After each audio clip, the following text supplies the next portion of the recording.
ठीक है देवेंद्र भसीन साहब, ये महापंचायत को लेकर की उहापोह की स्थिति बनी हुई है, वहां पर सुरक्षा व्यवस्था चाक चौबंद है, धारा 144 लगा दी गई है और कुछ संगठन वीएचपी और बजरंग दल जैसे संगठन कह रहे हैं कि भाई वहां पर महापंचायत होकर के रहेगी। सरकार कह रही है कि किसी को भी कानून हाथ में नहीं लेने दिया जाएगा, तो धारा 144 लागू हो तो महापंचायत कैसे होगी? देवेंद्र भसीन, देखिए, सरकार का स्टैंड बहुत साफ है कि प्रदेश के अंदर शांति बनाए रखने के लिए महापंचायत चाहे वो पुरोला की हो और चाहे देहरादून की हो, उसको नहीं होने दिया जाएगा। और इसके लिए जैसे कि भी आपने दिखाया भी, पुरोला में भारी पुलिस बल तैनात है और देहरादून के अंदर भी जो पुलिस बल है वो तैयारी में है। और हमारे यहाँ के जो अधिकारी हैं पुलिस के, वे जो मुस्लिम समुदाय है उनसे बात कर रहे हैं और ये कह रहे हैं कि वे भी अपनी पंचायत ना करें। लेकिन उन्होंने भी साफ कहा है अगर यहाँ पर भी कोई पंचायत करने का प्रयास करेगा तो कड़ी कार्रवाई की जाएगी। तो इससे सीधा सीधा जो मुख्यमंत्री धामी जी का संदेश है कि किसी को कानून अपने हाथ में नहीं लेने देंगे, वो साफ है और ये मैसेज बहुत क्लियर कट सभी लोगों को पहुंच भी चुका है। ठीक है, यहाँ तक दूसरे मुद्दों जी जल्दी कहिए। हाँ, दूसरे मुद्दे जो हैं वो निश्चित तौर पर अपने आप में चल रहे हैं।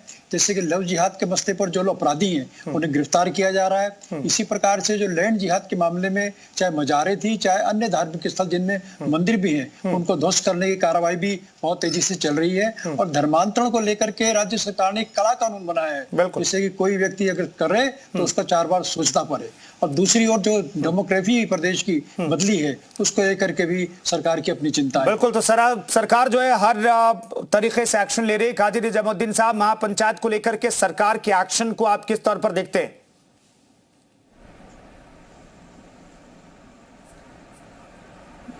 कोई भी किसी महिला के प्रति, किसी बेटी के प्रति कोई दुराचार या कोई गलत काम हो, अपराध हो, उसके लिए कांग्रेस उसके विरोध में हमेशा रहेगी। उसका समर्थन कभी नहीं किया जाएगा। हम जो हुआ उसके लिए हम चाहते हैं दोषियों को कड़ी से कड़ी सज़ा मिले, लेकिन ये कहीं नहीं हो सकता कि दोषी पूरी एक इलाका हो, पूरी कोई कौम हो, पूरा कोई कम्युनिटी हो, ऐसा कभी नहीं हो सकता। अभी हाल फिलहाल मुंबई में एक कांड हुआ जिसमें एक लिव इन पार्टनर को एक सज्जन ने काट छांट करके कुकर में बॉईल किया जी, उसकी हड्डियाँ बोटियाँ गला दी। तो वो कोई एक व्यक्ति का किया हुआ क्राइम है, उसका पूरा खानदान, उसकी पूरी कम्युनिटी को कटघरे में खड़ा नहीं किया जा सकता जी। तो ये जो भी क्राइम हुआ उसके खिलाफ हम सब हैं, लेकिन ये पोस्टर चिपका देना, ये बातें, चाहे महापंचायत एक वर्ग करे या महापंचायत दूसरा वर्ग करे, कानून हाथ में लेना कहीं से कहीं तक उचित नहीं है। आज हम लोगों का प्रतिनिधि मंडल चीफ सेक्रेटरी साहब से और डीजीपी साहब से, दोनों लोगों से हम लोग मिले हैं उत्तराखंड के, और हम लोगों ने उनसे कानून व्यवस्था को कायम रखने के लिए और जो भारत का संविधान है उसके अनुसार हर व्यक्ति को हिफाजत देने की हमने बात कही है। और हमने ये भी कहा है कि जो गुनाहगार हैं, चाहे वो कोई सा भी पक्ष हो, कोई भी व्यक्ति गुनाहगार हो, उस व्यक्ति को उसकी सजा मिलनी चाहिए और सख्त से सख्त सजा मिले। ठीक है, नाजिम इलाही साहब, मेरा सवाल यह है कि सरकार की मंशा पर कोई शक और शुबा है कि आप लोगों को, क्योंकि सरकार ने इक्वली कार्रवाई की और यह भी कहा है कि ना तो पुरोला में महापंचायत होगी, ना आप मुस्लिम लोगों ने, मुस्लिम संगठनों ने जो महापंचायत 18 तारीख को बुलाई है वो भी नहीं होने देंगे। तो सरकार का इक्वल एक्शन आप किस तौर पर देखते हैं?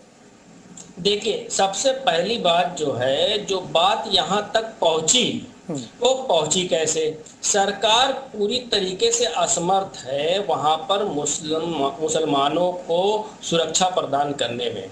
ये बजरंग दल वीएचपी के लोग जब पोस्टर लगा करके वहाँ के मुसलमान दुकानदारों से दुकानें खाली कराने की बात करने लगे, तो उन पर देशद्रोह का मुकदमा अब तक क्यों नहीं लगाया गया? उन्होंने कैसे अनाउंसमेंट कर दिया कि महापंचायत होगी? बात यहाँ तक पहुंचनी ही नहीं चाहिए थी। उत्तराखंड की जो सरकार है, भारतीय जनता पार्टी की सरकार है, उसका कहीं ना कहीं बजरंग दल और बीएसपी को अप्रत्यक्ष रूप से जो है संरक्षण हासिल है। वरना किसी भी सामाजिक संगठन की इतनी हिम्मत नहीं हो सकती थी कि वो पोस्टर भी लगा दे और महापंचायत का ऐलान भी कर दे और सरकार देखती रहे। 144 लगा करके अभी तक सिर्फ ये कहा जा रहा है कि हम रोकेंगे, लेकिन उस पर कोई भी कदम अभी तक नहीं उठाया गया है। वो लोग जिन्होंने महापंचायत का ऐलान किया था वो अभी भी ये कह रहे हैं महापंचायत होगी।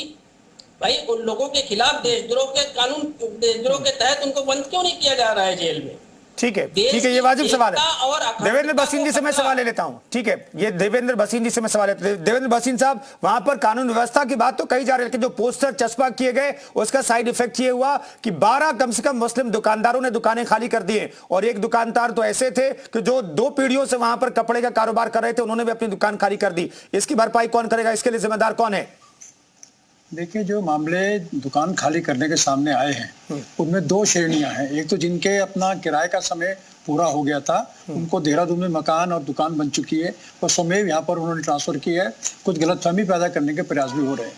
और दूसरी ओर जो पोस्टर की बात की जा रही है, तो निश्चित तौर पर कोई भी इसको स्वीकार नहीं करता कि इस पर धमकाया जाए, क्योंकि रोजी रोटी का जो मसला है वो अपने आप में बड़ा ही महत्वपूर्ण होता है। लेकिन ये भी कहना पड़ेगा कि जिस प्रकार से बच्चियों और बेटियों के संग व्यवहार होगा और एक समाज देखता रहेगा और केवल जो है मूक दर्शक की भांति करेगा, तो दूसरे लोगों में प्रतिक्रिया होती है। तो मेरा निवेदन तो ये है कि दोनों समाज के जो प्रमुख लोग हैं उनको खुले मन से आना पड़ेगा, चाहे लैंड जिहाद हो, चाहे लव जिहाद हो, चाहे पोस्टरबाजी हो। जो चीज गलत है गलत है, तो उसके लिए कहना पड़ेगा। हम केवल आरोप लगाएं कि वो ऐसा कर रहे हैं और खुद कुछ ना करें, तो एक तरफा जो है वो चीजें जो है। देवेंद्र भसीन साहब, कहने के लिए क्या कुछ संगठनों को सामने आने की जरूरत है? सरकार और पुलिस प्रशासन सक्षम नहीं है, क्योंकि तमाम तरह के मामलों को लेकर के देश में कानून है, उत्तराखंड में कानून है।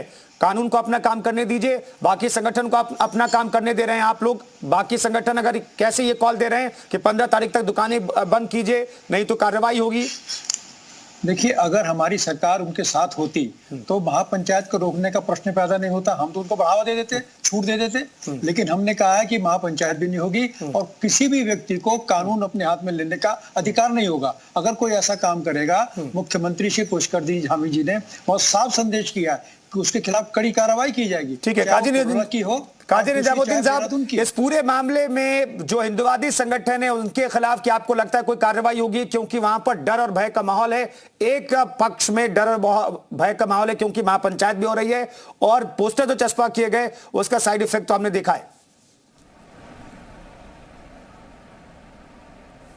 देखिए, 2 गुनाहगार हैं जिन्होंने गुनाह किया, उसमें एक मुसलमान है और एक हिंदू है। एक हिंदू भी है उसमें। हम हिंदू और मुसलमान के रूप में गुनाहगार को नहीं देख सकते। हम गुनाहगार को गुनाहगार के रूप में देखेंगे। जिसने गुनाह किया है, चाहे वो पौड़ी में किया हो और चाहे वो उत्तरकाशी में किया हो, गुनाहगार बराबर है। हर गुनाहगार को उसके गुनाह की सजा मिलनी चाहिए। आपके चैनल पर अभी लोकल लोगों के इंटरव्यू लिए जा रहे थे, वो सब चाहते हैं वहाँ अमन रहे, शांति रहे। लेकिन ये जो बाहर के लोग जा रहे हैं वहाँ भड़काऊ बातें कर रहे हैं, वही भड़काऊ बातें करने वाले हर जगह जाकर अलग अलग मौकों पर वो भड़काने वाली बातें करते हैं, हेट स्पीचेस करते हैं। हमारा विरोध उन लोगों से है जो उन लोगों हर जगह जाकर विरोध एक भड़काऊ भाषण के रूप में करते हैं। वो चेक करना चाहिए सरकार को कि ये कॉमन मिसक्रिमिनेंट्स कौन है, उनके खिलाफ कार्रवाई होनी चाहिए। लोकल लोग कभी नहीं चाहते कि उनके यहाँ शांति ना हो। चलिए, बहुत बहुत धन्यवाद। मेरे पास वक्त इतना ही था इस चर्चा के लिए। बहुत बहुत धन्यवाद तमाम मेहमानों का। तो पुरुला में शांति व्यवस्था कायम है। कल महापंचायत की कॉल है, लेकिन वहां पर सरकार और प्रशासन पूरी तरीके से मुस्तैद है। सुरक्षा व्यवस्था चाक चौबंद है। कुछ संगठनों ने कहा है कि किसी भी हाल में महापंचायत होकर के रहेगी। अब सरकार किस तरीके से इस पूरे मामले को टैकल करती है देखना होगा। फिलहाल वहां पर कानून व्यवस्था सामान्य, 18 दिन बीत चुके हैं और स्थानीय लोग कहते हैं यहां पर सब शांति है, सब लोग भाईचारे के साथ रह रहे हैं। इस खास पेशकश में फिलहाल इतना ही, रुकेंगे एक छोटे से ब्रेक के लिए। आप बने रहिए उत्तर प्रदेश उत्तराखंड के साथ।